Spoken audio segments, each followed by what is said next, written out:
L'ange du Seigneur porta l'annonce à Marie, et elle conçut du Saint-Esprit. Je vous salue Marie, pleine de grâce, le Seigneur est avec vous. Vous êtes bénie entre toutes les femmes, et Jésus, le fruit de vos entrailles, est béni. Sainte Marie, Mère de Dieu, priez pour nous pauvres pécheurs, maintenant et à l'heure de notre mort. Amen. Voici la servante du Seigneur, qu'il me soit fait selon votre parole. Je vous salue Marie, pleine de grâce, le Seigneur est avec vous.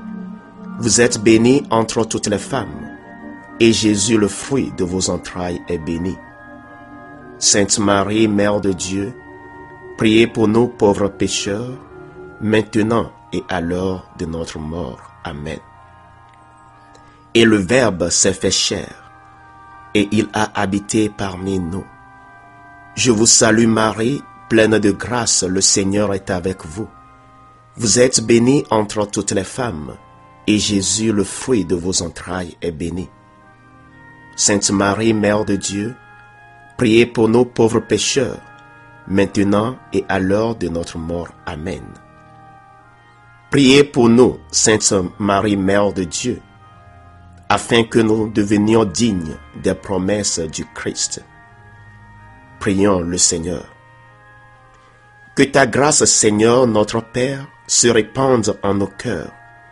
Par le message de l'ange, tu nous as fait connaître l'incarnation de ton Fils bien-aimé. Conduis-nous par sa passion et par sa croix jusqu'à la gloire de la résurrection. Par Jésus, le Christ, notre Seigneur. Amen.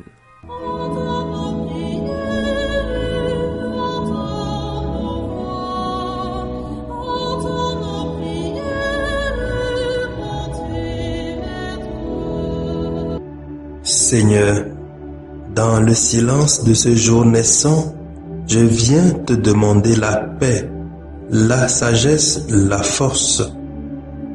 Je veux regarder aujourd'hui le monde avec des yeux tout remplis d'amour, être patient, compréhensif, doux et sage, voir au-delà des apparences tes enfants, comme tu les vois toi-même, et ainsi ne voir que le bien en chacun. Ferme mes oreilles à toute calomnie, garde ma langue de toute malveillance, que seules les pensées qui bénissent demeurent en mon esprit. Que je sois si bienveillant et si joyeux, que tous ceux qui m'approchent sentent ta présence. Revêts-moi de ta beauté, Seigneur, pour qu'au long de ce jour, je te révèle. Amen. Abonnez-vous à notre chaîne YouTube et cliquez la cloche de notification pour recevoir nos prochaines vidéos.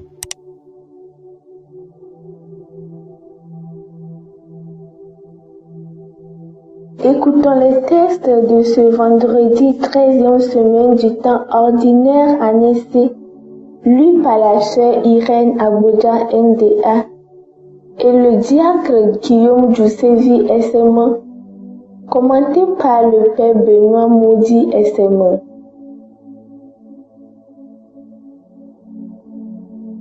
Lecture du livre du prophète Amos, chapitre 8, versets 4 à 6 et 9 à 12.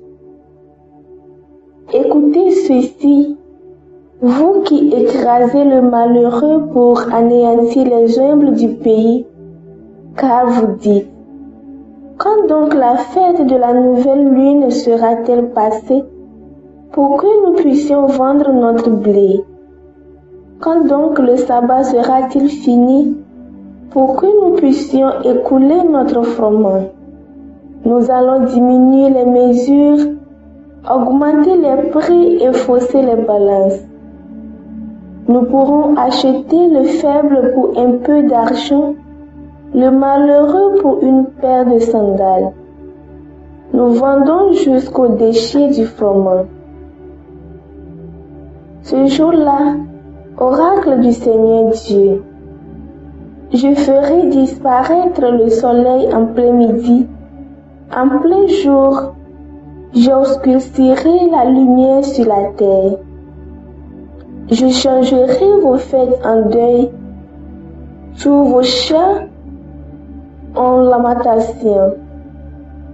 Je vous obligerai tous à vous vêtir de toile à sac, à vous raser la tête.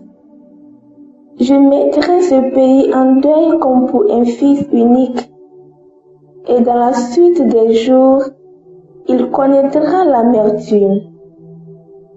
Voici venir des jours, oracle du Seigneur Dieu, où j'enverrai la famine sur la terre. Ce ne sera pas une faim de pain ni une soif d'eau, mais la faim et la soif d'entendre les paroles du Seigneur. On se traînera d'une mer à l'autre, marchant à l'aventure du nord au levant, pour chercher en tout lieu la parole du Seigneur, mais on ne la trouvera pas. Parole du Seigneur, nous rendons grâce à Dieu. Et répétez après moi le répond du psaume 118. L'homme ne vit pas seulement de pain, mais de toute parole qui sort de la bouche de Dieu. Heureux ceux qui gardent les exigences de Dieu, ils le cherchent de tout cœur. De tout mon cœur, je te cherche, Seigneur, garde-moi de fuir tes volontés. L'homme ne vit pas seulement de pain, mais de toute parole qui sort de la bouche de Dieu. Mon âme a brûlé de désir en tout temps pour tes décisions.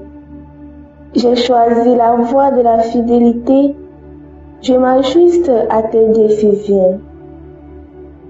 L'homme ne vit pas seulement de pain, mais de toute parole qui sort de la bouche de Dieu. Vois, j'ai désiré tes préceptes, par ta justice fais-moi vivre. La bouche grande ouverte, j'aspire assoiffé de tes volontés. L'homme ne vit pas seulement de pain, mais de toute parole qui sort de la bouche de Dieu.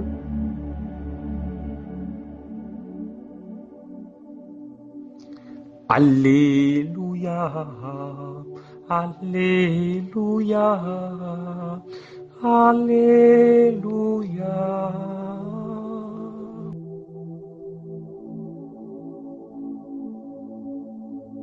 Venez à moi, vous tous qui peinez sous le poids du fardeau, dit le Seigneur, et moi je vous procurerai le repos. Alléluia, Alléluia, Alléluia.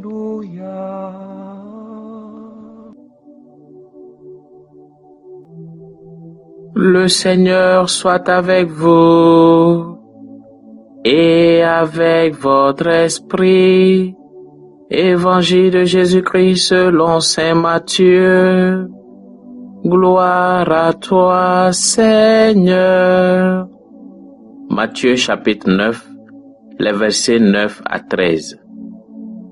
En ce temps-là, Jésus vit en passant un homme du nom de Matthieu, assis à son bureau de collecteur d'impôts. Il lui dit, « Suis-moi ». L'homme se leva et le suivit.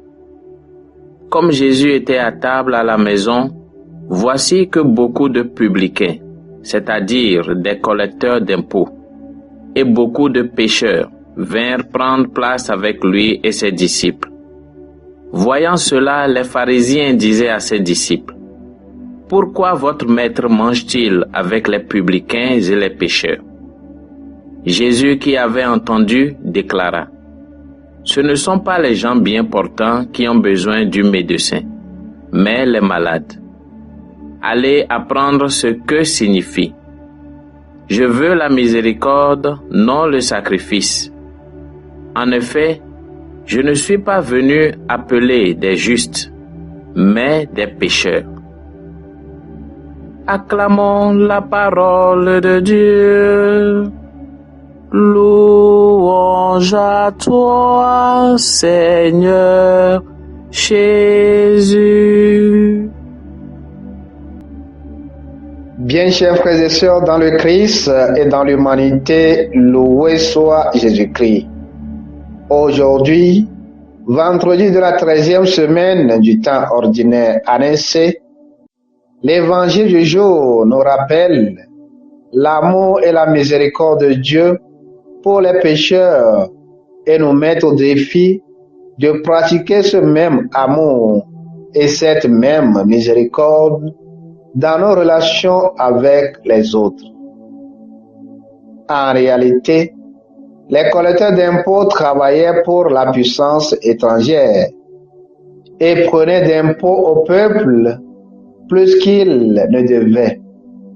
Alors, le peuple juif les haïssait et les méprisait comme des traîtres.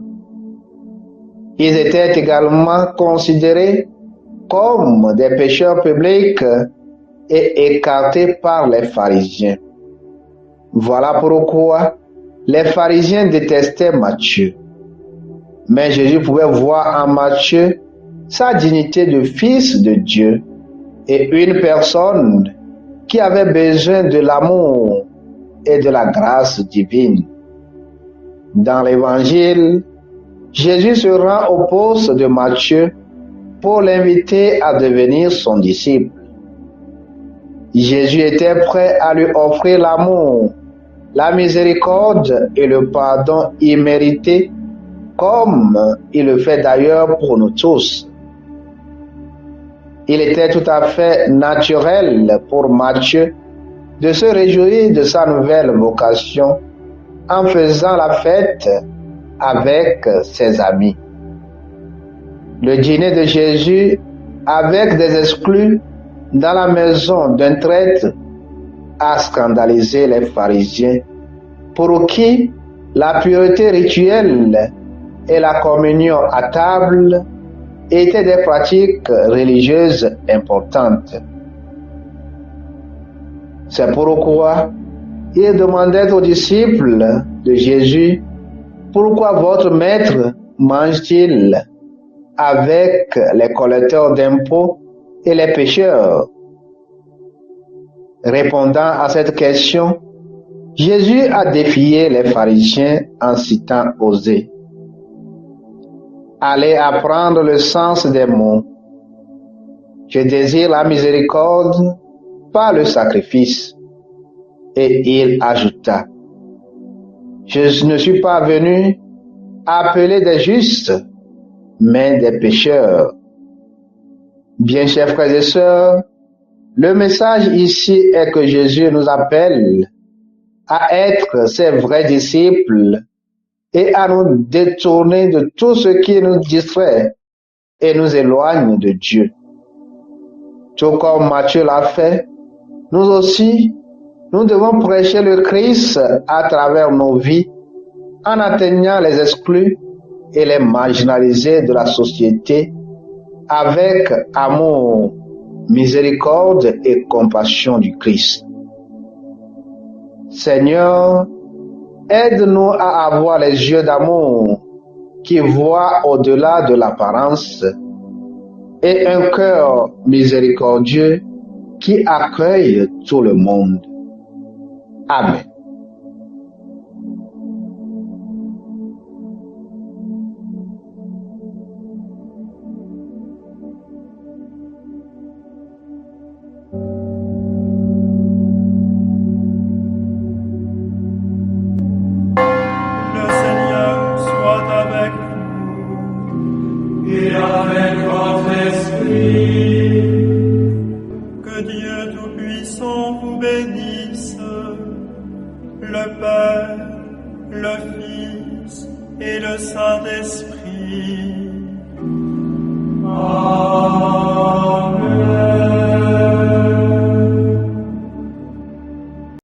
Seigneur tout-puissant et miséricordieux nous bénisse et nous garde. Le Père, le Fils et le Saint-Esprit. Amen. Bénissons le Seigneur.